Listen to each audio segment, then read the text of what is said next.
the EU and Canada with this new security and defense partnership, which provides for this increased cooperation across the full spectrum of security. It will help build our industries, secure our jurisdictions. So we are very pleased to be taking this important step towards participation in SAFE as part of Rearm Readiness Europe. Oh, behold King Carney jetting to Brussels to ink a grand EU defence pact without a whisper to Canadians or Parliament. And while we're distracted, Mark Carney plays global chess, pledging our military and wallets to Europe's rearm juggernaut. No debate, no consent, just a smug quip about better dinners in Brussels. Reducing U.S. reliance? Sure, but at what cost to our sovereignty? Carney's cozying up to EU elites, dreaming of a transatlantic utopia, while Canadians are left in the dark. Tune in as we unmask this royal decree before it sells our future to foreign powers. Sheila Gunn Reid is Rebel News Alberta Bureau Chief and the host of The Gun Show. Sheila, welcome back. How are you? I'm doing well. It's good to talk to you again. You too. So, why did Mark Carney sign a major EU defence pact without consulting Parliament or Canadians? I mean, is that even legal? Well, I mean, there's a lot of things that are probably unethical that are perfectly legal within our parliamentary system. Let's also remember that we don't have a budget.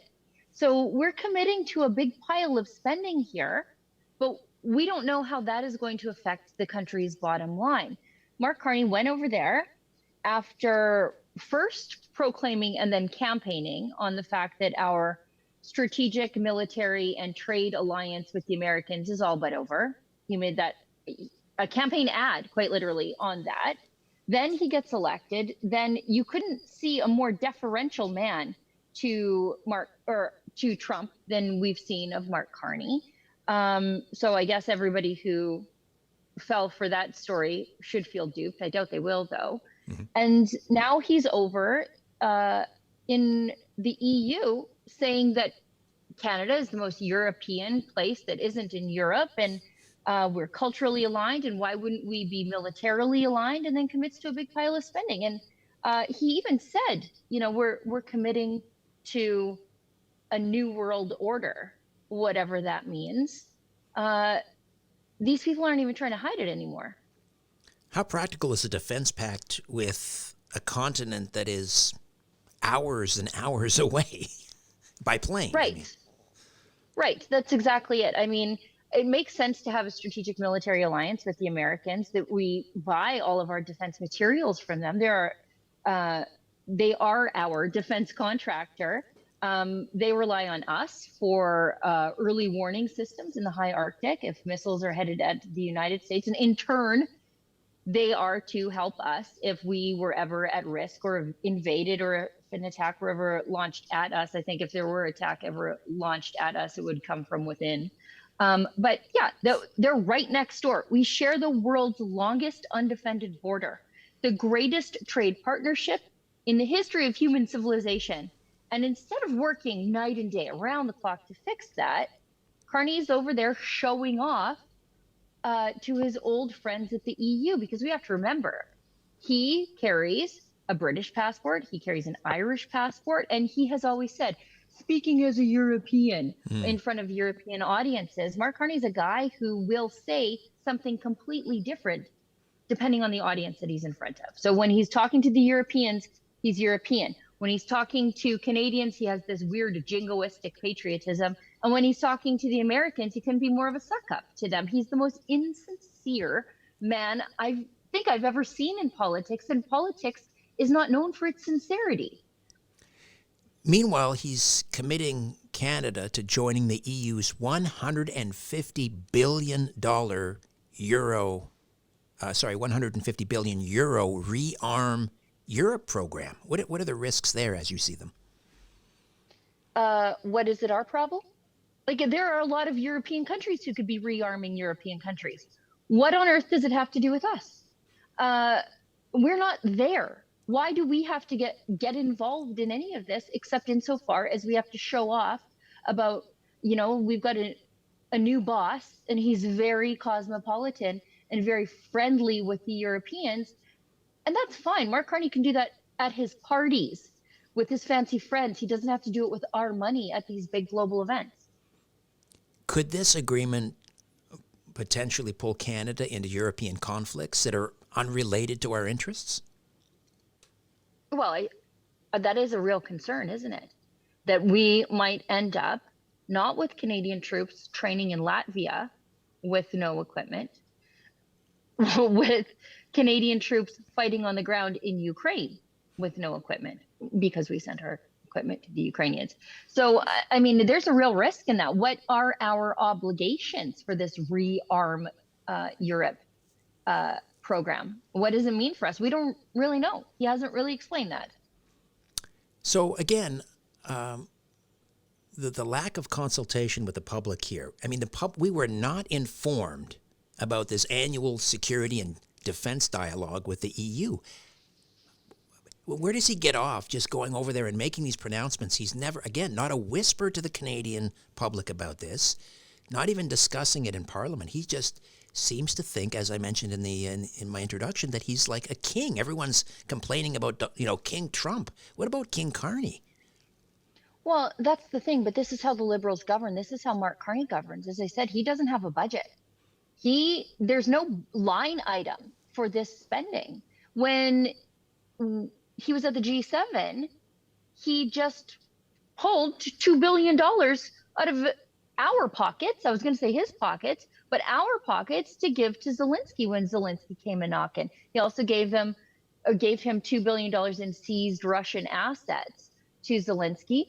So, I mean, this is what Mark Carney has done since he became the prime minister without ever producing a budget. And people on the left tell me that he is a very smart banker. He's a finance guy. He's got all the same cabinet as Justin Trudeau. So these people aren't learning on the job. They could have thrown together a budget and they haven't. I mean, they're allocating, I think it's $250 million for the gun grab, again, without a budget. This is how Mark Carney governs.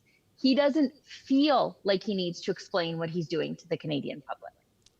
So there's the Rearm Europe program. There's another kind of chilling aspect to cozying up to the EU, and we're seeing what's happening in the UK, where single moms get a knock on the door, get hauled away by the police for one, let's say, intemperate social media post. Let's talk about the cybersecurity and disinformation measures in this agreement and their threats to free speech here in Canada. Sure. I mean, the Brits, I think probably too late, decided that they didn't want to be Europeans. They were leaving the EU with Brexit, and Canada is going in the opposite direction, learning nothing. We've seen some of the most odious censorship laws in the Western world, outside of Canada, of course, excepting us, in Germany, where you can have the police show up at your door, much like in the UK, for your posts online. Maybe the neighbor complained about you. Maybe you're in trouble for a pre-crime. They think that you might accidentally in the future say something. We see those kind of laws in Germany, and they are, all but in charge, them, France, with the EU. Why would we cozy up to them? And really, the close ties to the EU will only make it easier for Carney to bring those pieces of censorship legislation back home. So one has to ask why Carney is rushing to align with the EU while we're in the midst of U.S. trade talks. Well, I mean, it's because the EU is doing the things that he wants to do to us. And I think we're going to talk about that later with censorship legislation that erodes your privacy, warrantless searches. They're doing that. And when you are closely aligned with the EU, that sort of gives you permission to do those things to Canadian citizens. We can point, the Liberals, the Canadian government can point and say, look, Canadians, all we're doing is bringing ourselves in line with the more civilized places of the world, like those progressive countries of the EU, Germany, France, and the like. So I think that's one of the reasons. It's also a backstop if Trump eats him alive. You can say, look, Trump's just being uncooperative, because we could get a deal done with the Europeans. Getting back to defense for a moment, this would suggest that Canada's not interested in living under the umbrella of Donald Trump's proposed Golden Dome that he's invited us to join. Yes, there's a price tag, but it looks like Mark Carney's not interested in living under this Golden Dome. What are your thoughts? I think if I had to guess, probably at the end of the day, he will sign on to the Golden Dome, because I feel like the Golden Dome is probably just a more technologically advanced, larger extension of NORAD. And many of those facilities are in Northern Canada. But Carney, as he is sucking up to Trump at the G7, and look, I don't want Carney to fight with Trump. That's been my problem from the very beginning, is everyone was too adversarial with Trump and saying some antagonistic things when they needed to be sitting down and having some hard talks. But Carney has also said that in meeting his NATO defense spending targets, he would be focusing that money back in Canada. And look, I'm all for the repatriation of Canadian manufacturing, but the Americans do have a pretty decent war machine. They are pretty efficient. They're scaled right up when it comes to military equipment, and they, for a very long time, have been our suppliers of our military equipment. And Carney has said in his, buy Canadian elbows up nonsense, that he would be looking for Canadian suppliers of that, of military equipment, as, to go into the pot of, to say, well, we're meeting our military defense spending. But what he's going to do is get less for more if he focuses on buying Canadian right now. And so I'm concerned. So I don't think they're being honest when they say we are ramping up our defense spending. What they're doing is spending it on bringing Canadian military manufacturing online that we don't have yet. It will have no real tangible effect on the front line for our soldiers. So what are we to do here? In Parliament, how do we hold Mark Carney accountable for bypassing the democratic process? What can the Conservatives do? What are they doing?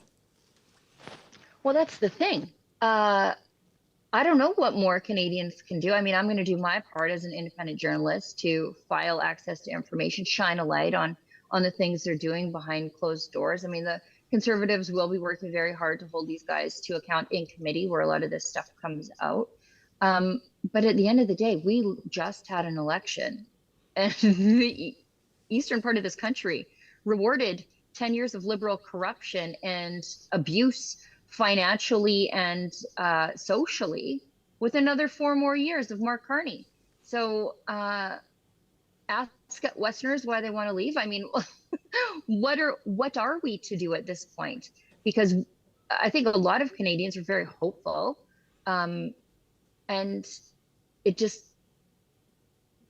didn't play out the way that they thought it would. The system is skewed against change and skewed against accountability. I mean, when you look at the Green Slush Fund, the scandal of that, the Winnipeg Biolab, the scandal of that, Jasper, the scandal of that, the GC Strategies scandal, the other procurement scandals, McKinsey scandals, consulting scandals, it never ends. I mean, I just listed scandals in the last 1 year of the Liberals. I bet you Jean Chrétien is crawling out of whatever crypt they keep him in these days, saying, boy, I wish I could have gotten away with that. I just had this sponsorship scandal and people went to jail for that.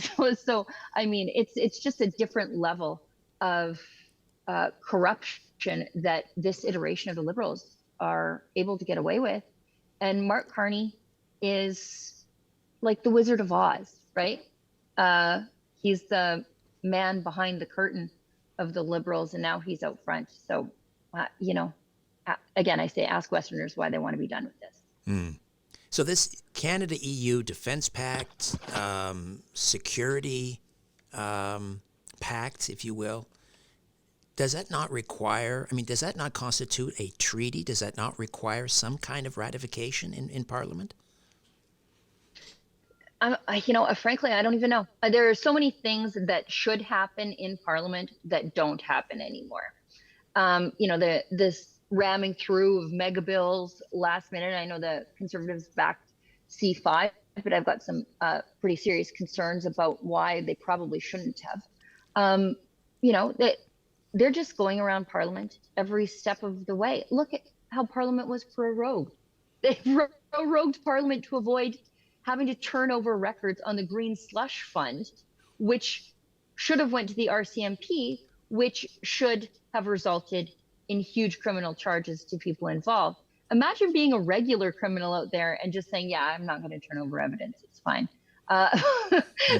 You wish you were a well-connected Liberal. So, these things ostensibly are international treaties. There should be ratification, but the Liberals sign treaties and pacts all the time. Just look at the Paris Accord that have lasting legislative effects here in our country, and they do it without consulting us. And this is just another one of those things. Hey, this is Richard Syrett. Welcome to my YouTube channel. Don't forget to like and subscribe.